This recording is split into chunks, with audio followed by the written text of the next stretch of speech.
homosexuality condemned, uncontrolled prostitution, and a dictator addicted to sex. In today's video, we're going to delve into issues of sexuality that occurred in fascist Italy during the 20th century. Get ready for a journey back in time and to explore the perversities of the authoritarian rule of Il Duce. Welcome to military history. During fascism in Italy, a period ruled by the dictator Benito Mussolini, homosexuality was harshly persecuted, and those identified as homosexuals were confined to an island within Italian territory. In addition to the horrendous racial laws that severely restricted the civil rights of Italian Jews and other ethnic minorities, homosexuals suffered a devastating impact during fascism. Considered contrary to traditional male ideals, homosexuals in fascist Italy were subjected to discrimination and oppression.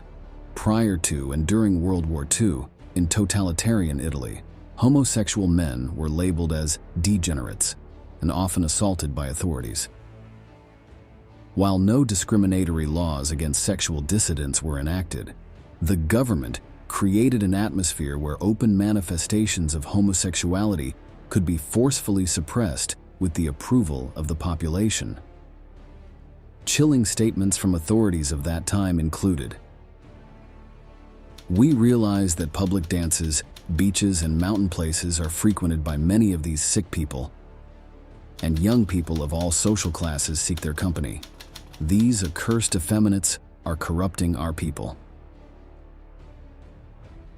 With this backward and violent mentality, authorities were determined to stop what they perceived as the spread of degeneration and to contain a sexual aberration that offends morality and is disastrous for public health and racial improvement. For this reason, gay men hid, as recounted in the following testimony. Si teneva sempre nascosto, se ne parlava con scherno, con smorfie, che non era possibile dire io sono omosessuale. According to alleged good customs, these men with different sexual orientations were seen as a menace that needed to be attacked and eradicated. Not only did the gay community itself face rejection, but homosexuals also undermined the image that dictator Benito Mussolini wanted to project of Italian masculinity. Fascism was considered by its proponents as a virile regime. Therefore, Italians saw themselves as strong, masculine, and of a superior race. They considered it impossible for homosexuality to exist in a fascist regime. Since Mussolini believed that this condition was a foreign vice imported from Germany or England, unrelated to Italian blood. Hence, the strategy was to cover up the issue as much as possible. In 1938, dozens of men believed to be homosexuals in Catania were arrested and sent into internal exile. An archipelago south of Italy became the setting where authorities sought to erase gay men from the national map. About 600 kilometers away, on the island of San Domino in Tremitis, these prisoners endured harsh detention conditions. They were expelled from their homes solely based on suspicion and interned on an island as if they were mangy animals. These groups of men arrived in handcuffs, treated like criminals, and were housed in large Spartan dormitories without electricity or running water. During their transfer to the cells, soldiers mistreated them, beat them, spat on them, and derogatorily called them femminile, a disparaging term for effeminate men. Once installed on the island, they were forced to perform forced labor for meager pay, eventually being considered to some extent as slaves. The prisoners knew that the exposure of their homosexuality had caused shame and anguish to their families in deeply conservative cities and towns. In those days in Italy, being a gay man meant not being able to leave one's home, let alone make oneself noticeable. The police would arrest and punish anyone displaying such behaviors. It is profoundly ironic that in Italy during that time, they could only find a certain degree of freedom on a prison island.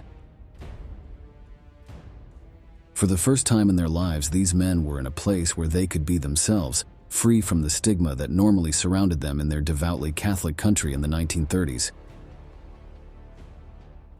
They were confined under prison rules, but some found that life in the country's first openly gay community was a liberating experience, as recounted in a testimony from that era. Questa vita, se continua così, non mi dispiace affatto. Il cameratismo, tanto screditato dal tenente, in fondo è divertente. Despite nearly 100 years passing, the suffering has not ended for the gay community in Italy. While they are no longer chained or sent to islands as prisoners, homosexuals are still not considered first-class citizens. This is evident in the fact that the state does not extend any legal rights to same-sex couples, laying the groundwork for a deeply fascist Italian community that refuses to die. However, confining them to islands as if they were perverts or contagious illnesses was not the only way Mussolini's crude regime had to combat homosexuality among virile Italian men. Prostitution was in an anomalous position in fascist Italy during the mid-40s occupation. Under the fascist regime, state-run brothels with authorized prostitutes were allowed, even encouraged as a normal part of the life of the virile fascist male. Records from the time indicate that society accepted the presence and use of brothels and sex workers. The government did not seem to see the contradiction between promoting prostitution for fascist men and the concept of the good wife for fascist women. However, during the war, this activity posed a significant problem for the Allied occupation forces, because many men contracted venereal diseases, adding to an already severe labor shortage.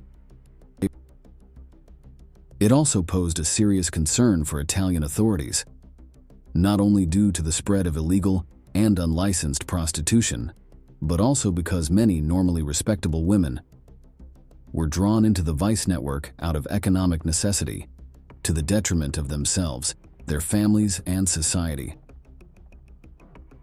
Although the risk of sexually transmitted infections was present in most scenarios during World War II, one of the places with the highest number of infections was southern Italy.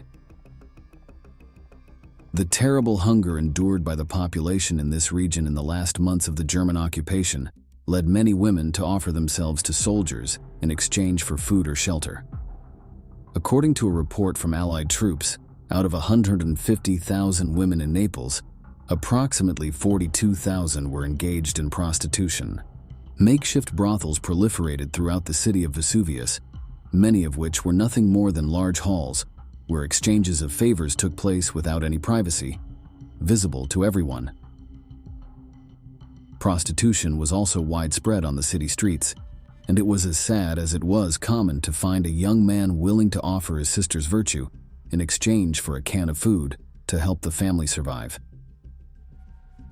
This situation meant that when the Nazi occupation ended, women were not attacked as in other territories, such as the Netherlands and France, where prostitutes enjoyed a higher status that generated resentment in the population, as seen in the following archival material.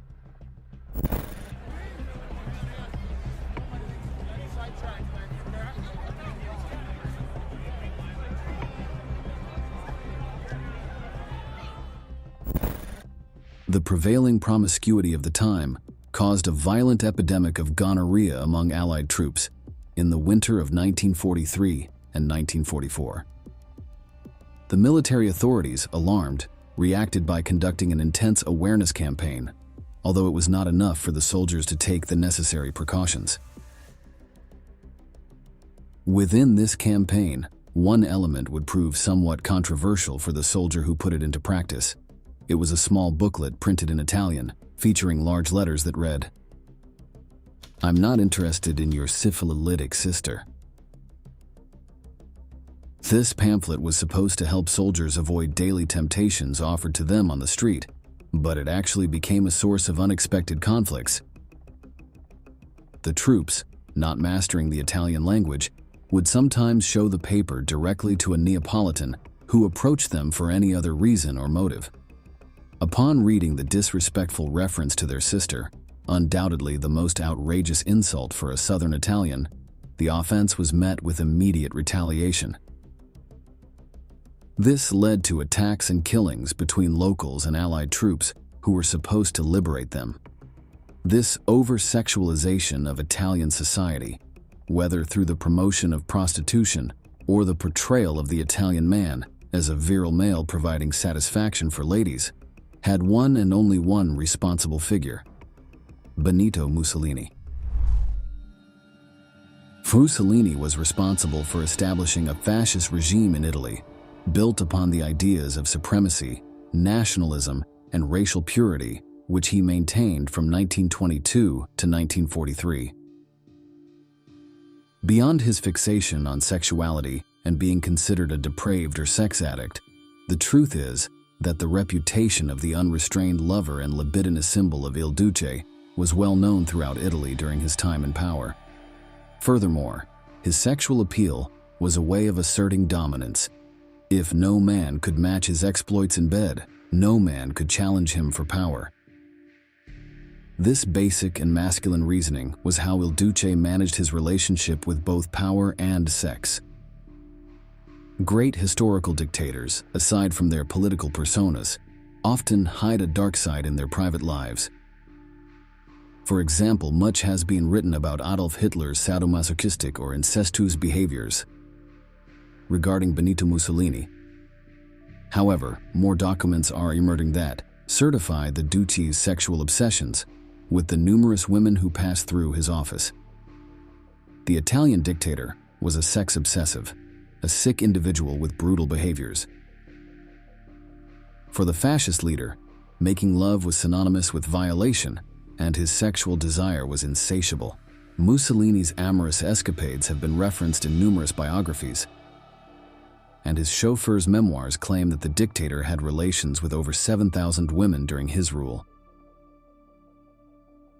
According to testimonies from the time, sex with the dictator was fleeting, lasting no more than 5 minutes, during which he showed no concern for the satisfaction of his occasional companions.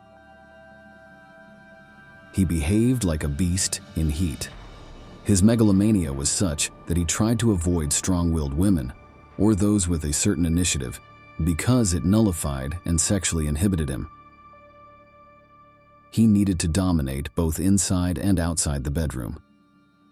He enjoyed perverse sex as long as he was the one in control of the relationship at all times, a kind of 50 Shades of Grey with a fascist twist, where Il Duce decided all the terms of the relationship. The dictator had an abusive and perverse habit.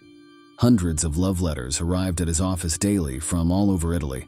The correspondence was sorted into 2 categories: letters from new women and letters from known women. The latter were discarded, and a new filter was applied to the former, leaving a list of names for the police to investigate and verify the physical attributes of the candidates, ensuring that the relationship did not pose any risk to the supreme leader. After the check, Mussolini was shown their photos, and those he selected were invited to share an intimate moment with him. Of all these women, one lover in particular was his great love, Clara Petacci. She was his confidant and chief concubine, for whom he professed a devoted love, which in no way stopped him from satisfying his voracious sexual appetite with many other women, of which Clara was fully aware. In fact, it was precisely her diary that became one of the historical records that allowed posterity to portray the dictator's character. As described by this historian, based on Petacci's diary. Mussolini, perhaps like other busy executives, I don't know, finds time to ring his lover a dozen times a day, and every time he rings, she writes down. The diary is really scrawled, often with quite short entries, and then she'll flip the page over and scroll down some more. He met Clara in 1932, at that time being married for 17 years, to his second wife, Rachele Guidi, with whom he had 5 children and from whom he never divorced. He was 49, and young Petacci was only 20. Initially, they used to meet at church on Sundays and then spend the entire afternoon engaging in wild sexual relations in Mussolini's office, a custom recorded in the young woman's diaries. I kiss him, and we make love with such fury that his screams seem like those of a wounded animal. Petacci described the sexual encounters with the dictator as an almost barbaric act, boasting that sometimes they lasted for hours, copulating until Mussolini's heart hurt. This animalistic lover's fury was expressed by Mussolini himself in his manner of addressing his young lover, noted by her with a mix of fascination and fear in her diary. I love you madly. I would like to devastate you, harm you, be brutal with you. Why does my love manifest with such violence? I feel the need to crush you, to shatter you, a violent impulse. With you, I'm a wild animal. She had her own room in the Palazzo Venezia, where Il Duce set up his government. Additionally, she had her own bodyguards and chauffeur, as if she were the First Lady. Clara was the only one who could contest the love that had, until then, belonged to his wife Rachele, who was also fully aware of her husband's escapades, but accepted them as more of a carnal necessity than a mark of infidelity. The machismo bias that tinted the fascist ideology is clearly distinguishable in these aspects of the relationship of the authoritarian Italian leader. Some authors claim that Mussolini had some kind of illness that constantly obsessed him with brutal and violent sex. However, this seemed to fascinate Clara, who, at the moment of Duce's capture, chose to stay with him and die by firing squad instead of escaping, as immortalized in this archive. The bodies of the ex-dictator, his mistress, and fellow fascists were left lying in the square, and the enraged Italians took the opportunity of kicking them and flinging rubbish on them.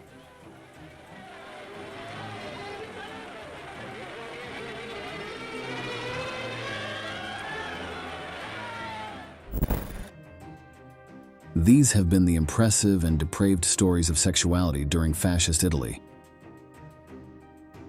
This concludes today's video. We appreciate you reaching this point and look forward to your presence in the upcoming installments of Military History.